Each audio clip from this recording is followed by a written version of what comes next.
Salam, selamat pagi sahabat terkasih. Pagi ini kita kembali belajar dari seorang tokoh yang jarang berbicara, tetapi hidupnya berbicara sangat keras. Namanya Yusuf. Ia bukan nabi, bukan rasul, bukan pemimpin besar. Namun Tuhan mempercayakan kepadanya satu tugas yang sangat agung, yaitu menjadi suami Maria dan ayah secara duniawi bagi Yesus. Kisah Yusuf mengajarkan kita tentang ketaatan yang sunyi, ketaatan yang dijalani tanpa tepuk tangan, tanpa penjelasan lengkap, dan tanpa jaminan hidup akan menjadi lebih mudah. Mari kita membaca Matius 1 ayat 18. Kelahiran Yesus Kristus adalah seperti berikut. Pada waktu Maria, ibunya, bertunangan dengan Yusuf, ternyata ia mengandung dari Roh Kudus. Sebelum mereka hidup sebagai suami istri. Sahabat terkasih, mari kita bayangkan posisi Yusuf. Ia bertunangan dengan Maria, perempuan yang ia kasihi dan ia percayai. Masa depan sudah ia rencanakan, namun tiba-tiba kenyataan datang tanpa peringatan dan tanpa penjelasan. Maria mengandung, dan pada saat itu Yusuf belum tahu bahwa ini adalah rencana Tuhan. Seringkali hidup kita pun seperti itu. Kita setia, kita berjalan benar, kita menjaga hati, tetapi tetap saja ada kenyataan pahit yang mengguncangkan iman.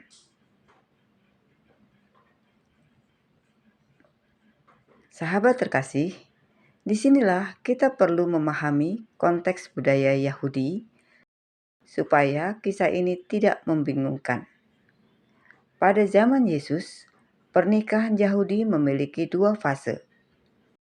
Fase pertama, pertunangan resmi. Sudah sah secara hukum, pasangan sudah disebut suami dan istri, tetapi belum tinggal bersama, belum hidup sebagai suami istri. Karena sudah sah secara hukum, jika ingin berpisah harus dengan surat cerai. Itulah sebabnya Alkitab menulis bahwa Yusuf bermaksud menceraikan Maria, meskipun mereka masih bertunangan. Matius 1 ayat 19. Karena Yusuf suaminya seorang yang tulus hati dan tidak mau mencemarkan nama istrinya di muka umum, ia bermaksud menceraikannya dengan diam-diam.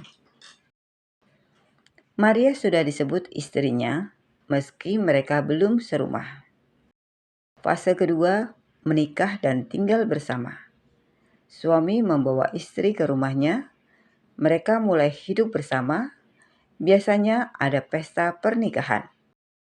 Pemahaman ini penting karena nanti kita akan melihat betapa besar pengorbanan Yusuf. Sahabat terkasih, Yusuf adalah seorang benar. Dan orang benar tidak selalu memilih jalan yang paling menguntungkan dirinya. Ia punya hak untuk marah, membela diri, mempermalukan Maria. Namun, Yusuf memilih jalan sunyi, menceraikan Maria dengan diam-diam. Ini menunjukkan bahwa iman sejati terlihat saat kita terluka, bukan saat semuanya baik-baik saja. Matius 1 ayat 20.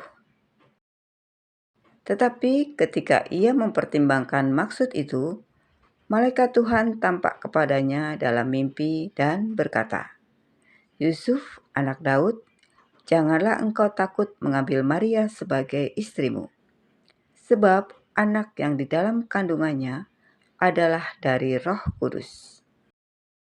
Sahabat terkasih, mari kita perhatikan. Tuhan berbicara saat Yusuf sudah mengambil keputusan dengan hati yang lurus. Seringkali kita menunggu Tuhan bicara dulu, baru mau taat. Namun, Yusuf mengajarkan ketaatan mendahului penjelasan. Matius 1 ayat 24. Sesudah bangun dari tidurnya, Yusuf berbuat seperti yang diperintahkan malaikat Tuhan itu kepadanya. Ia mengambil Maria sebagai istrinya. Sahabat terkasih, kalimat mengambil Maria sebagai istrinya berarti Yusuf melanjutkan ke fase kedua pernikahan. Ia membawa Maria ke rumahnya. Ia resmi hidup sebagai suami istri. Alkitab tidak menceritakan pestanya karena fokusnya bukan pada upacara, tetapi pada ketaatan Yusuf. Matius 1 ayat 25 mengatakan, tetapi tidak bersetubuh dengan dia sampai ia melahirkan anaknya laki-laki, dan Yusuf menamakan dia Yesus.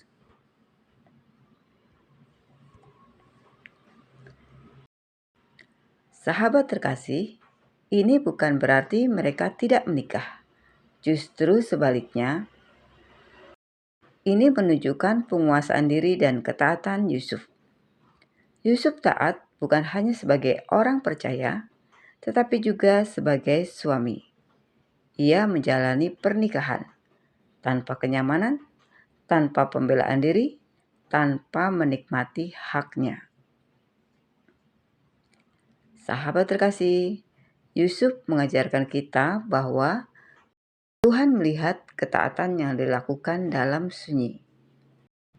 Tuhan bekerja melalui orang yang setia, bukan yang sempurna. Apa yang tampak sebagai aib seringkali adalah pintu rencana Tuhan. Apa yang Yusuf kira sebagai akhir hidupnya ternyata adalah awal keselamatan dunia. Sahabat terkasih, mari kita berdoa bersama. Bapa yang setia, terima kasih untuk teladan Yusuf. Ajari kami taat bukan hanya saat mengerti, tetapi juga saat hati kami terluka. Berikan kami iman yang teguh dan hati yang lembut. Hari ini, kami menyerahkan langkah kami ke dalam tangan-Mu. Dalam nama Tuhan Yesus Kristus, kami berdoa dan mengucap syukur. Amin. Sahabat terkasih, terima kasih sudah bersama-sama dalam renungan pagi ini. Kiranya melalui firman hari ini, kita belajar seperti Yusuf. Taat dalam sunyi, setia dalam proses, dan percaya saat jalan Tuhan belum jelas. Sampai jumpa di renungan pagi berikutnya. Selamat menjalani hari dengan iman dan pengharapan. Tuhan Yesus memberkati.